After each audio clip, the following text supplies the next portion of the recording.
Welcome to Edimov. We are continuing our exploration of this question about the ending of the Gospel of Mark.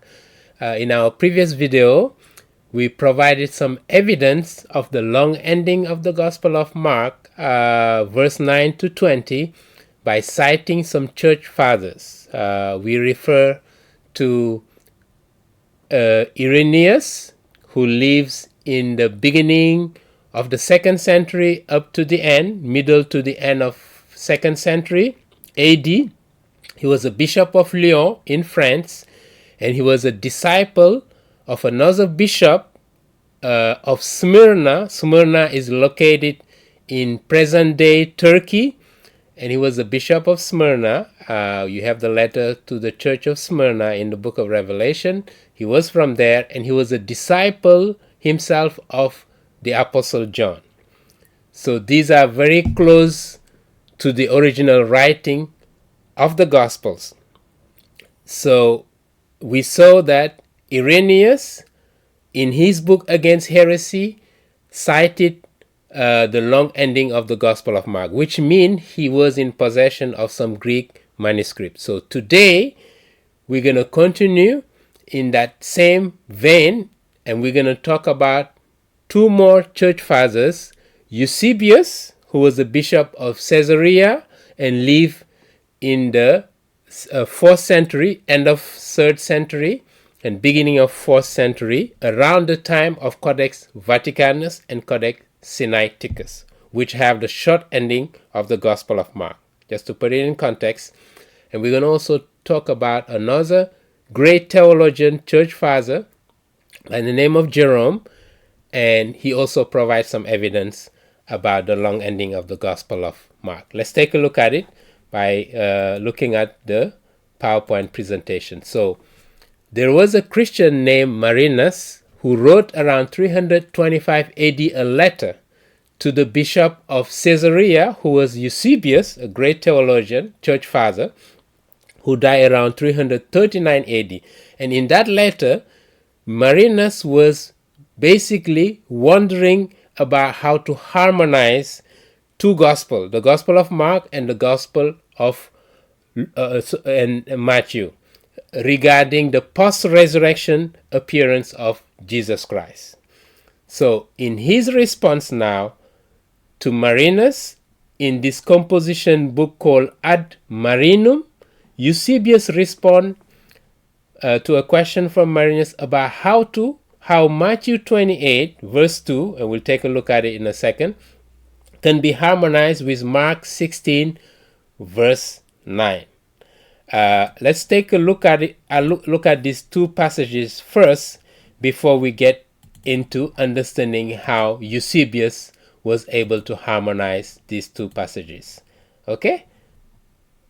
So in the Gospel of Mark, chapter 28, this is the Gospel of Matthew. So Matthew 28 verse 2, it says, "Now after the Shabbat, as the first day of the week began to dawn, Mary Magdalene and the other Mary came to see the tomb. And behold, there was a great earthquake, for an angel of the Lord descended from heaven and came and rolled back the stone from the door and sat on it."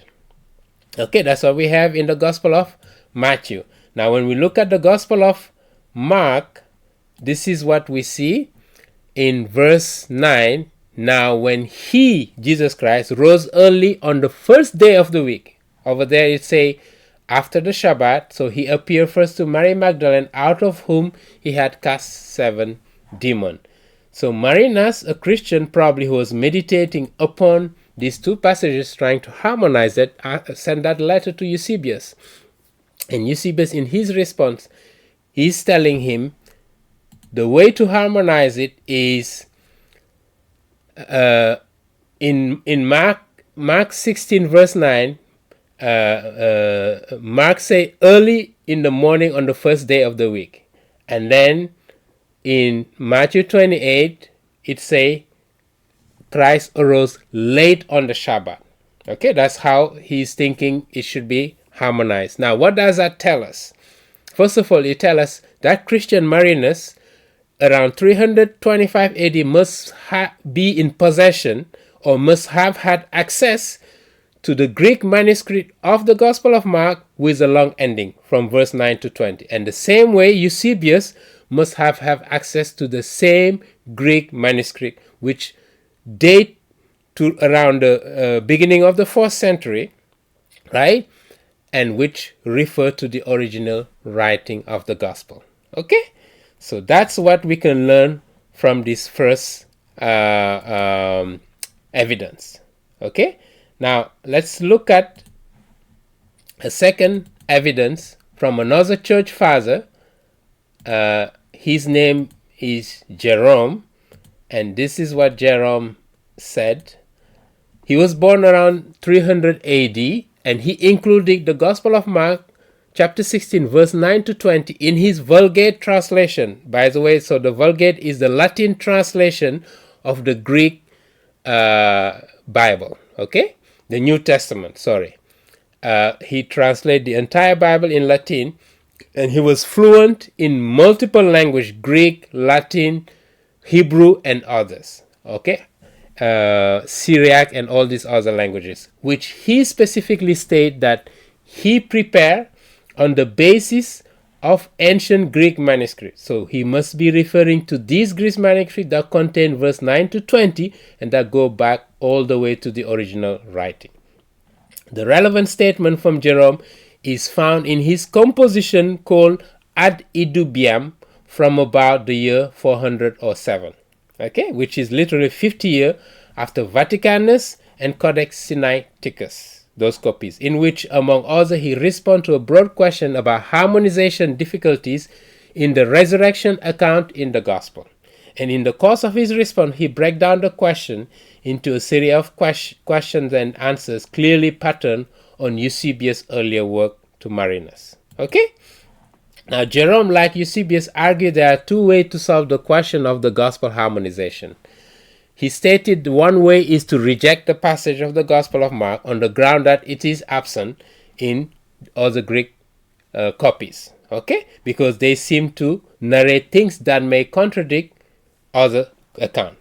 But then Jerome goes on to say that Matthew and Mark, these two Gospels, have told the truth. They both hold the truth. And that when the text is read with a pause after Jesus arising, before on the first day of the week in the morning appeared to Mary Magdalene, the difficulty goes away. Then he instructed Edibia to retain the verse of the Gospel of Mark, verse 9 and 20. So in other words, in the process of harmonizing these two passages, first of all, he recognized that they don't contradict one another because they both told the truth, because the first one say after Shabbat in the Gospel of Mark, and in the Jewish reckoning of the day, the sunset is the end of the Shabbat. And after the sunset, a new day start. Okay? So to say after the Shabbat, they went to the tomb and so met the resurrected Jesus, or to say it on the first day of the week, is about the same, because it's the same Jewish reckoning. Okay, and he's instructed the person to whom he's writing the letter to retain verse 9 to 20, which say first of all he must have been in possession of this manuscript, Greek manuscript, and he was aware of those differences. Okay, between the short ending and the long ending of the Gospel of Mark.